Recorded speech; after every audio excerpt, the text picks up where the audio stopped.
E aí, Sentinela? Hoje eu estou te convidando aqui para assistir esse testemunho comigo. Você vai se surpreender em descobrir quem que estava com a pastora Débora, que é essa senhora aqui que a gente vai ver nesse vídeo.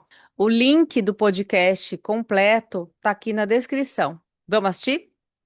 Foi assim, eu fui pregar em uma igreja, ali no Jardim, eu já não me lembro, Pedreira. E a amiga minha, ela botou na cabeça de comprar um terreno ali. Tinha Ah, uma igreja de, Madureira, sim, e uma escadaria. E ela disse assim: Eu quero comprar esse terreno aqui. Eu digo: Menina, tu é doida, eu não vem disso não. Eu vou comprar. Aí eu disse: Tá bom. Então ela foi lá e comprou. Aí a gente ajudou ela a fazer tudinho. Só que eu tinha medo de ir para lá, porque do lado tinha uma comunidade. Mas eu sempre ia porque eu tinha medo que ela estava lá só. Terminou, filho. Deus usando o vaso, Deus usando os instrumentos. Eu tenho uma obra contigo. Aí eu comecei a frequentar mais a casa dela. E nisso eu via bastante gente, bastante moço, naquela situação de droga, tráfico, aquela coisa. Aí eu pedi para ela para fazer cultos na casa dela.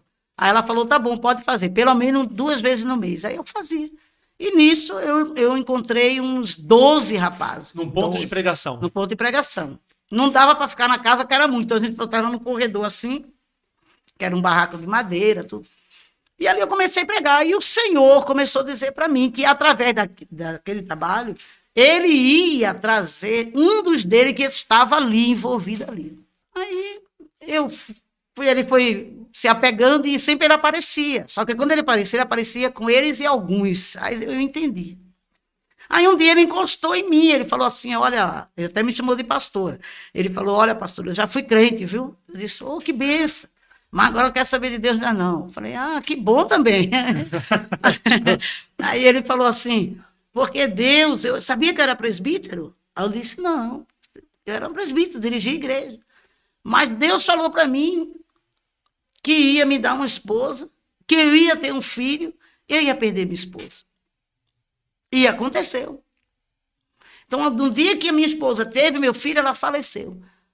E eu, Meu como presbítero Deus. da igreja, eu não suportei, eu desviei. E vim morar aqui. Meu filho está com a minha mãe e eu vivo nesse mundo aqui. Aí o Espírito do Senhor falou comigo: a alma é sair. Aí o que eu tive que fazer? Entreguei a casa que eu morava e fui morar com essa amiga. Ficamos 4 anos e 6 meses nessa comunidade. 4 anos e Quatro meio. anos e 6 meses. Quando foi um dia, eu estava lavando roupa, aí chegou um dos amigos dele e falou assim: A senhora diz que não tem homem, mas a senhora tem. Eu falei: Não tem um homem. Aí ele falou: A senhora tem. E como a senhora mentiu para nós, a senhora vai sair daqui.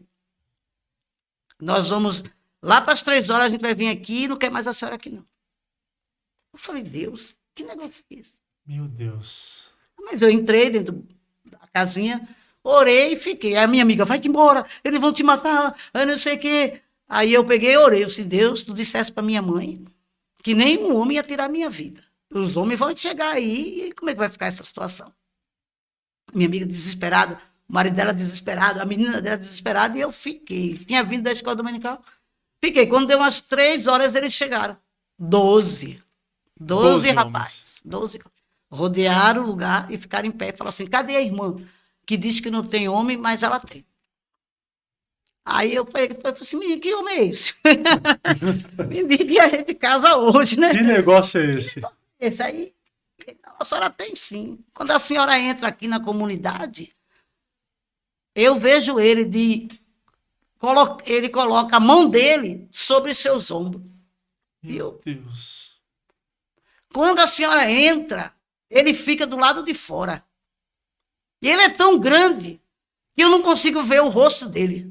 Meu Aí o Deus. Espírito do Senhor me fez lembrar quem era, né? Aí eu disse: É mesmo, é meu marido, é meu amigo. Aí o Senhor foi me usando e eles começaram se constranger, né? E alguns choraram. E aí ele, que estava no meio, que era esse presbítero desviado, se dobrou diante de Deus, né? Ele se dobrou de joelho e disse: eu quero voltar para Jesus. Me entregou as armas, os que estavam armados colocaram as armas no chão e eu fiquei em pé. Ficaram rendidos. Ficaram rendidos, Meu Deus. chorando. Aí eu fui, abracei, chorou muito, soluçou. Aí orei. Hoje ele continua sendo presbítero, dirige igreja, não vou falar o ministério, mas foi assim. Foi a minha primeira obra que Deus fez comigo em São Paulo. Aí 7 voltaram para a igreja, 5 não quiseram. Desses 5, 3 morreu, só um que está vivo. Tiveram oportunidade. Tiveram oportunidade. Mas os 7, todos voltaram para Jesus. Meu E eu Deus. ganhei 7 bandidos. E é interessante o que eu vou falar. Nesse mês, nesses 4 anos, eu fui pregar numa igreja muito, muito grande, que eu não vou dizer um ministério. E eu falei para eles, eu falei assim, olha, eu não sei o que é que eu faço. Porque eles iam muito na minha casa. Eu falei assim, eu não sei o que é que eu faço. Eu vou pregar numa igreja muito grande. E eu preciso ter uma roupa bonita, um sapato bonito. Como é que eu vou me apresentar? E um deles falou assim, você vai muito bonita. Aí eu me lembrei daquela passagem de Davi, quando Davi sentiu o desejo de tomar a água de Belém, lembra? Que um dos seus soldados desceram, mataram várias pessoas e trouxeram a água para Davi. Meu Deus. Então, quer dizer, queridos, até no que a gente tem desejo, nós temos que ter cuidado de que dizer esse desejo Exato. diante de quem? E eu disse meu desejo para eles. Eu não sei o que aconteceu. Eu só sei que quando foram às 2 horas da manhã, eles chegaram com uma saia, uma blusa de seda, um sapato 38. Alguém foi para casa sem roupa e sem sapato. Deus. Mas E eu- realizou. Realizou o sonho, fui, O preguei sonho. com essa roupa mais de 10 anos. O sapato eu tenho ele até hoje. Que coisa Por isso que a Bíblia diz, impressionante. porventura, sabes tu como Deus opera? Coisa nem para todo mundo, é tão direitinho, tão certinho, tão arrumadinho. Existe coisa que é até como uma música popular brasileira, entra em beco e sai em beco. Existe coisas que acontecem que são mistérios na vida do profeta, que até ele mesmo fica, o que é isso? É o Senhor. É o Senhor. E eles trouxeram. E eu fui, preguei, e até hoje, quando eu olho para o sapato, eu dou risada. É coisas assim. Se você for falar, o povo vai ficar. Mas fazem. Por isso que eu, quando eu tenho algum desejo, eu tenho até medo de dizer, porque eu não sei o que, é que o irmão é capaz de fazer para trazer até mim. Então, até nisso, nós temos que ter muita sabedoria. Verdade. Olha isso, sentinela. Que mover lindo de Deus. Se Deus tiver que pedir para uma pessoa mudar de lugar, morar em outro lugar, para resgatar um dos seus ou para salvar alguém, ele vai fazer isso. E é tão lindo, né? A gente vê o mover de Deus, a gente vê o poder de Deus. Se você gostou desse vídeo, deixa o seu like aqui e inscreva-se aqui para ver mais testemunhos parecidos com esse.